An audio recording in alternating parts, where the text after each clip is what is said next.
So guys इस video में बात करेंगे पीसी ज्वेलर्स के बारे में। आई होप कि आप लोग बहुत इंतजार करोगे पीसी ज्वेलर्स के रिलेटेड वीडियो का।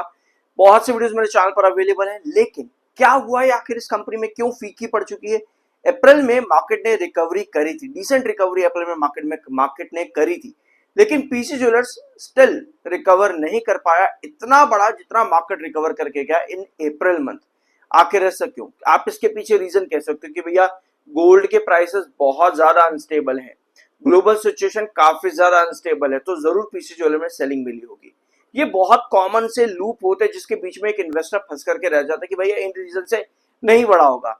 लेकिन आपके दिमाग में अगर आप पीसी ज्वेलर में इन्वेस्टेड हो या इन्वेस्ट करने की सोच रहे हो, तो आपके दिमाग में एक टाइम रहा होगा ये वाला पीसी ज्वेलर से रिलेटेड कि यार ये कंपनी ने ना इतनी बड़ी रैली दी है एक टाइम के अंदर, ये रैली कंपनी ने दी है और यहां पर इतने बड़े रिटर्न कंपनी ने दिए हैं, तो भैया ये वापस इन प्राइसेस के पास आएगा। और यही सोचते सोचते सोचते सोचते अभी इसका प्राइस लगातार ड्रॉप पर है और वापस से उसी प्राइस के पास आ चुका है जहां से अप्रैल वाली छोटी सी रिकवरी कंपनी में स्टार्ट हुई थी। ओवरऑल अगर आप इस चार्ट को थोड़ा सा जूम इन करोगे तो आप लोग को नजर आएगा कंपनी में लगातार लोअर लोज लगते चले जा रहे हैं। और अगर आने वाले वीक्स में स्टॉक ने ₹7.80 के आसपास का बेस तोड़ा तो यहां पर एक नया लोअर लो लग सकता है। लेकिन फिर से आपके दिमाग में सवाल अभी भी यहां पर है कि यार ये वाले रिटर्न किस लिए। आपको याद है 2024 और 25 के टाइम पीरियड के अंदर कंपनी में कितने सारे शोरूम्स कंपनी के डी रैट के पास पड़े थे, कितने सारे शोरूम्स की चाबी कंपनी के डी रैट के अंदर पड़ी थी। एसबीआई से सारा का सारा मामला जो कंपनी का क्लीन हुआ, उसके बाद कंपनी के शोरूम्स वापस से खुले और ये पूरा टाइम कंपनी के शोरूम्स की कई सारी चाबियां डी रैट के अंदर पड़ी थी, तब भी स्टॉक ने बड़ी रैलीज दी। आखिर ऐसा क्यों? कोई कोर्ट केस चल रहा होता है किसी कंपनी में, उसके शोरूम्स अगर बंद हो तो भैया उस शेयर की तो हालत बुरी हो जाती है, लेकिन ये कंपनी उल्टा चली और जबकि चाबियां वापस मिल गई उसके बाद और उल्टा चल रही है। आखिर ऐसा क्यों होता है? अगर आप लोगों ने मेरे चैनल पर बहुत से वीडियोस देखे पीसी ज्वेलर्स से रिलेटेड तो आपको कुछ ना कुछ हिंट मिल रहा होगा यहाँ पर। लेकिन अगर आप पहली बार आए हो, इस कंपनी को सिर्फ इस कंपैरिजन से मत देखना कि भाई ये पीसी ज्वेलर के बारे में वीडियो है। आप इस वीडियो को प्रॉपर तरीके से समझना कि मार्केट में एक्चुअली रियलिटी क्या होती है। इस वीडियो को बनाने से पहले मैं हमेशा क्या करता हूँ ना, पहले व्यूअर्स के कुछ कमेंट्स पढ़ता हूँ। ठीक है, अभी यहाँ पे वो चलो थोड़ा वो हो चुका है, यहाँ पे क्या कहते हैं उसको, रिफ्रेश हुआ है वेबसाइट, तो वो वाले कमेंट्स मुझे अब वापस से नहीं मिल पाएंगे। मैं अभी आपको बताता हूँ। पहले आप यहाँ पर आओ। कंपनी ने अप्रैल में अपना Q4 का प्रीव्यू दिया, जहां कंपनी ने बताया Q4 में जो अभी आने वाला है वहां कंपनी 32% का एनुअल ग्रोथ देगी, 32% का रेवेन्यू का एनुअल ग्रोथ, और फाइनेंशियल ईयर बेसिस पर कंपनी 49% का एनुअल ग्रोथ देगी। रेवेन्यू के अंदर डेट कंपनी ने 23% का रिड्यूस करा और उसके बाद कंपनी ने डेट के ऊपर एक और अपडेट दी थी, उसको मैं कवर कर चुका हूं लास्ट वीडियो में, तो प्लीज जाकर के उसको देख लेना डेट के लिए। लेकिन 32% और 49% का एनुअल जो कंपनी का रेवेन्यू ग्रोथ है क्वार्टरली बेसिस और फाइनेंशियल ईयर बेसिस पर, उसे हमें यहां पर समझना बहुत ज्यादा जरूरी है। कंपनी ऑलरेडी दिसंबर में 36.90% का ग्रोथ दे रही है। ध्यान से सुनना, बहुत बार कई नए व्यूअर्स जब मेरे चैनल पर आते हैं तो उनका यही हमेशा सवाल रहता है कि भाई तुझे नहीं पता रिजल्ट जो है ना एनुअल बेसिस पर कलेक्ट जो है डिस्कस किए जाते हैं, एनुअल बेसिस पर कैलकुलेट होते हैं रिजल्ट्स।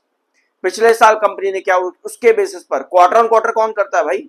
भाई मैं करता ही नहीं क्वार्टर ऑन क्वार्टर। पहली बात तो ये चीज समझ लो अगर आप पहली बार चैनल पर आए हो तो। ध्यान से सुनना, कंपनी अभी प्रीव्यू के अंदर बता रही है कि हमने 32% एनुअल ग्रोथ किया है रेवेन्यू के अंदर।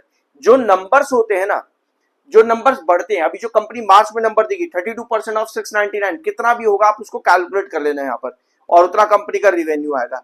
ठीक है, ये एनुअल बेसिस पर है, जो कि पढ़ना समझना सही, बिल्कुल यही एक एक्चुअल रियलिटी होती है समझने की कि कंपनी कितना ग्रोथ दे रही है एनुअल बेसिस, 32% का दे रही है।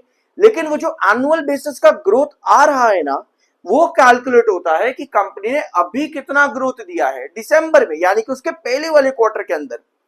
आपने रेवेन्यूज तो ईयर ऑन ईयर बेसिस पर कनेक्ट कर लिए जो कि बढ़ भी गए, और अगर आप दिसंबर का भी देखोगे तो भैया एनुअल रेवेन्यू कंपनी का बढ़ रहा है, लेकिन जो ग्रोथ है ना वो क्वार्टर ऑन क्वार्टर बेसिस पर लगातार गिरता चला जा रहा है। ये रीजन होता है कि स्टॉक बढ़ेगा या गिरेगा। आप कई बार ऐसी कंपनीज देखते हो जो कि एनुअल बेसिस पर रेवेन्यू बहुत बढ़िया दे रही होती है, क्वार्टरली बेसिस पर भी बढ़िया दे रही होती है, लेकिन शेयर गिर गया होता है क्योंकि वहां पर ये ग्रोथ परसेंटेज नीचे आया होता है। ये बहुत बड़ा डिफरेंस है जो कि कई बार इन्वेस्टर समझ नहीं पाते, ये मालूम होना बहुत जरूरी है।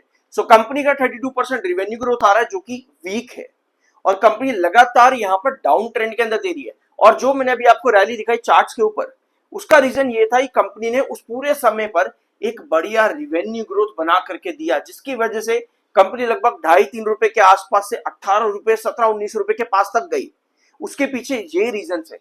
कंपनी का ग्रोथ देखो यार, जब इस तरह से कंपनी ग्रोथ देती है, और अब मैं आपको एक चीज बताऊं, अब आप कहोगे अच्छा मतलब कंपनी का ग्रोथ 1300-1400% आना जरूरी है। भैया कौन सी लाइन में पढ़ रहे हो, ऐसे नहीं। कंपनी का ग्रोथ बस पिछले क्वार्टर से ज्यादा आना जरूरी है। सेम रेवेन्यू में सेम प्रॉफिट्स के अंदर कंपनी का ग्रोथ अगर बढ़ता है तो कंपनी की वैल्यूएशन स्ट्रांग होती है। कई सारी कंपनी बड़े बड़े रिवेन्यूज देती है बट ग्रोथ परसेंटेज वीक होता है, जैसे आपका जियो फाइनेंशियल सर्विसेज बढ़िया रिवेन्यू देगी, रिवेन्यू ग्रोथ परसेंटेज भी बढ़िया दे देती है, लेकिन प्रॉफिट ग्रोथ परसेंटेज डिक्लाइन। तो ग्रोथ परसेंटेज का लगातार बढ़ना जरूरी है। जरूरी नहीं है कि रिवेन्यू नंबर्स बढ़ रहे हैं, जैसे ये रिवेन्यू नंबर्स बढ़ ही रहे हैं, ये कहीं पे कोई डिक्लाइन नहीं है, लेकिन शेयर क्यों गिर रहा है, क्योंकि भैया वो ग्रोथ परसेंटेज कम है। ठीक है, तो ये बढ़ना जरूरी होता है both revenue and both profits के अंदर। ठीक है, सो इसके साथ में फाइनेंशियल ईयर बेसिस पर भी कंपनी ने क्या बताया अभी आपको, कि कंपनी 49% के एनुअल ग्रोथ पर आ रही है, जो कि ऑफ कोर्स फाइनेंशियल ईयर 25 के कंपैरिजन में बहुत कम ग्रोथ है। ठीक है, तो यहां पर भी कंपनी काफी कम ग्रोथ दे रही है। और प्रॉफिट्स की अगर बात करेंगे यहाँ पे, तो प्रॉफिट पर भी कंपनी की हुई क्वार्टर 3 के अकॉर्डिंग 656 करोड़ का प्रॉफिट कंपनी का भी आ रहा है। क्वार्टर 4 में कंपनी अगर 50 करोड़ भी दे देगी तो कंपनी 700 करोड़ के प्रॉफिट पर आएगी, जो कि कंपनी का फाइनेंशियल ईयर 25 में 192% का ग्रोथ था। अब इतना ग्रोथ तो कंपनी नहीं लेकर के आ रही है यहाँ पर फाइनेंशियल ईयर बेसिस पर, तो ये भी कंपनी का वीक है। यानी कि जो आपको बड़ी रैली चाहिए होती है ना, उसमें आपको इन चीजों का ग्रोथ भी उस हिसाब से चाहिए होता है, इन रिवेन्यूज का, इन प्रॉफिट्स का ग्रोथ भी उस हिसाब से चाहिए होता है। अगर वो नहीं आता तो आपको शेयर उल्टा भागता देखने को मिलता है। वही चीज यहां पर भी, क्या आप देख रहे हो भैया, जब कंपनी की डी रैट में चाबियां भी थी तब कंपनी के शोरूम्स बंद थे, लेकिन कंपनी का ग्रोथ परसेंटेज इन रिवेन्यू वो बढ़ रहा था, क्योंकि उसके पहले कंपनी का देखो हालत जो खराब होनी थी वो पहले ही हो गई थी। 40%, 48%, 68%। जब धीरे धीरे कंपनी रिवाइवल मोड पर आई, तो जब रिवेन्यूज कंपनी के 400-600 करोड़ पर गए, तो वो एनुअल बेसिस पर ग्रोथ भी उस हिसाब से बढ़ा। तो वही चीज हमको यहां पर भी चाहिए। हमें ये नहीं चाहिए कि 1400 करोड़ पर 1400% का कंपनी ग्रोथ दे दे, हमें जस्ट वो ग्रोथ चाहिए जो पिछले क्वार्टर के कंपैरिजन में ऊपर हो, और एनुअल बेसिस पर वो उससे बड़ा ग्रोथ हो। ठीक है, मतलब जैसे अभी 36.90 दिसंबर में दिया था, अगर मुझे 40% का ग्रोथ मिलता तब मैं कहता हाँ अब ये कंपनी स्टेबल हो जाएगी, तब मुझे चीजें अच्छी दिखती है। अब ऐसे ही आप ये कर सकते हो कि कंपनी जून में कितना रिजल्ट दे सकती है, सितंबर में कितना दे सकती है। मेरे चैनल पर इसका भी प्री एनालिसिस अवेलेबल है ऑलरेडी, कि कंपनी की क्या पॉसिबिलिटीज है, उसके बेसिस पर तो हम इन्वेस्ट करते हैं। जब तक एनालिसिस ही नहीं किया तो उसके बिना इन्वेस्ट करके क्या फायदा। 24.1 पर एमएफआई जो कि बुलिश है, 33.7 पर आपका आरएसआई अभी है। ठीक है, आप थोड़ा सा चार्ट भी देख लेते हैं। ऑलराइट, हमारे पास डेली टाइम फ्रेम का चार्ट है, सब्सक्राइब कर देना अगर अभी तक नहीं किया है तो। I am NISM 7 certified. ये है पीसी ज्वेलर्स का चार्ट। ऑलराइट, सो अभी हमारे पास क्या पोजीशन है कि रिसेंटली स्टॉक ने एक और डिक्लाइनिंग फेज यहां पर दे दिया है, एक और डिक्लाइनिंग फेज स्टॉक ने यहां पर रिसेंटली दिया है। बट अच्छी चीज ये है कि एक बार फिर से इस वाले बेस लाइन के पास हम बने हुए जो कि लगभग 8 रुपए पे है, और हमारा जो क्रूशल बेस बनता है, क्रूशल बेस अगर आप इसका टिप लोगे तो ये 7.5 रुपए पे है।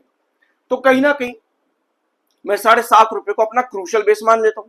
अब आज मेरे पास बन गई है बेयरिश एंगल्फिंग कैंडल। यहाँ नेगेटिव्स क्या है चार्ट्स के ऊपर, 200 EMA के नीचे स्टॉक ट्रेड कर रहा है, 7 EMA 21 EMA के नीचे है। ये नेगेटिव ट्रेड्स यहाँ पर अभी नजर आ रहे हैं पीसी ज्वेलर्स के चार्ट पर। जब तक ये स्टॉक का 7 EMA भी ऊपर नहीं उठेगा तब तक यहाँ पर बेयरिश सिग्नल कहीं ना कहीं बन रहे हैं। ये शॉर्ट टर्म पर्सपेक्टिव पे आप देख सकते हो 7 EMA 21 EMA। Long term perspective पे आपको कंपनी का वो ग्रोथ चाहिए होगा जो अभी हमने यहाँ पर बात करी, 36 से 40 दे दे, 40 से 42 दे दे, 45, 50, 60, 70, इस तरह ग्रोथ अगर कंपनी देती है तो लॉन्ग टर्म ब्रेकआउट्स अगर आपको वहां पर मिलते हैं बिजनेस पर्सपेक्टिव से। बाकी जब भी स्टॉक को यहाँ पर अगर 7.50 पर क्रूशल बेस लेकर के वापस से मान लो 9.50 तक के रिटर्न देने होंगे, तो उसके लिए चार्ट आपका काम करेगा शॉर्ट टर्म पर्सपेक्टिव पर, और मार्केट भी आपको वहां पर काम करता देखने को मिलेगी इन पीसी ज्वेलर्स अपना। सो ये था पीसी ज्वेलर्स से रिलेटेड आज के दिन का वीडियो। होप कुछ नया जानने को मिला होगा। कमेंट बॉक्स में यस जरूर लिखना। मिलता अगले वीडियो में।